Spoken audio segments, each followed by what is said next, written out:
Владата ќе интервенира со дополнителни мерки по континуираниот раст на цените на горивата, најави премиерот Христијан Мицкоски. Според него се анализира дали мерките ќе бидат таргетирани или општи, како што беше случај и во минатото. Следиме состојбата, како влада веќе донесовме мерка со намалување на дел од акцизите за бензините и за дизел горивата. За жал, цената на берзите расте, денеска повторно се доближува до психолошката граница од $100 за барел. Војните дејства во заливот се зажештуваат, се интензивираат.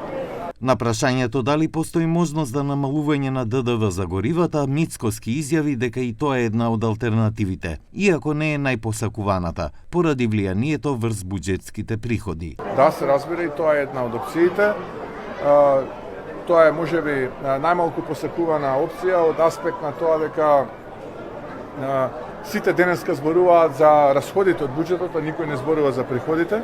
Намалувањето на ДДВ-то би било директно на приходите, но нас ни е важен стандардот на граѓаните и ние сакаме како влада секогаш кога тоа е потребно на граѓаните да ми... Според последната одлука на Регулаторната комисија за енергетика, цената на бензинот се зголеми за 3 денари, а на дизелот за 6 денари по литар. Следствено, Евросупер БС 95 се продава по цена од 90 денари за литар, Евросупер БС 98 по 92 денари за литар, додека дизелот чини 94 денари за литар.